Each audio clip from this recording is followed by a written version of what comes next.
नमस्कार दोस्तों।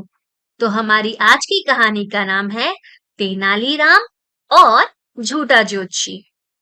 बहुत समय पहले की बात है। विजयनगर साम्राज्य में महाराज कृष्णदेव राय का शासन था। वह बहुत ही न्यायप्रिय और प्रजा के हितैषी राजा थे। उनके दरबार में कई विद्वान और बुद्धिमान दरबारी थे, लेकिन उनमें सबसे अधिक चतुर और हाजिर जवाब तेनालीराम थे। उनकी चतुराई और हास्यपूर्ण बुद्धिमत्ता से कई समस्याओं का समाधान होता था। एक दिन एक प्रसिद्ध ज्योतिषी विजयनगर पहुंचा। उसने दावा किया कि वह किसी की भी भविष्यवाणी सटीक बता सकता है और ग्रह नक्षत्रों को देखकर हर घटना का अनुमान लगा सकता है। जब यह खबर राजा तक पहुंची तो उन्होंने ज्योतिषी को अपने दरबार में बुलाया। ज्योतिषी ने राजा का हाथ देखा और कहा, महाराज, आपके जीवन में कुछ कठिनाइयां आएंगी, लेकिन आप एक शक्तिशाली शासक हैं और इनका सामना कर लेंगे। राजा उसकी भविष्यवाणी से प्रभावित हुए और उसे कुछ स्वर्ण मुद्राएं इनाम में दी। दरबार के सभी सदस्य ज्योतिषी की बातें ध्यान से सुन रहे थे, लेकिन तेनालीराम को उसकी बातों पर विश्वास नहीं हुआ। उन्होंने मन ही मन उसे परखने की योजना बनाई। कुछ दिनों बाद तेनालीराम उस ज्योतिषी से मिला और कहा, पंडित जी, मैंने सुना है कि आप भविष्य देख सकते हैं।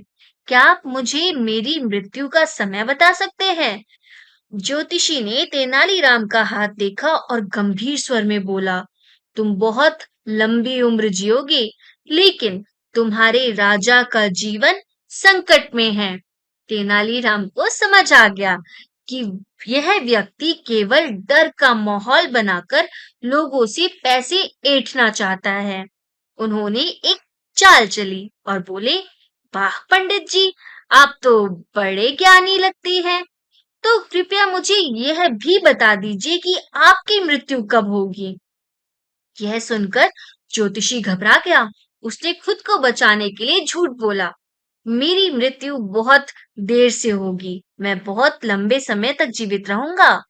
तेनालीराम तुरंत राजा के पास गए और बोले, महाराज, अगर यह सच में भविष्य वक्ता है, तो इसे अपनी मृत्यु का भी सही दिन मालूम होगा।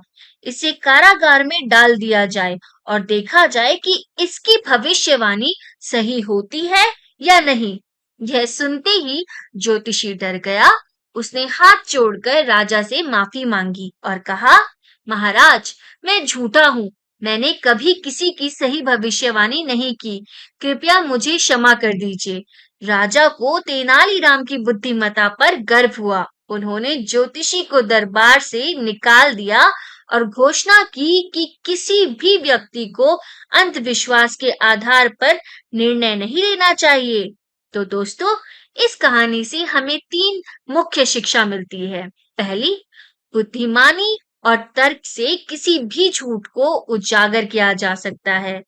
दूसरा, अंधविश्वास पर भरोसा नहीं करना चाहिए। और तीसरा, जो व्यक्ति दूसरों को डराकर लाभ उठाने की कोशिश करता है, वह हमेशा पराजित होता है।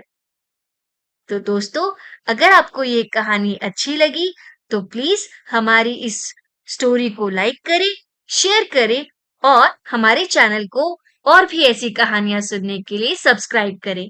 धन्यवाद दोस्तों। तो मिलते हैं हम अपनी अगली कहानी में।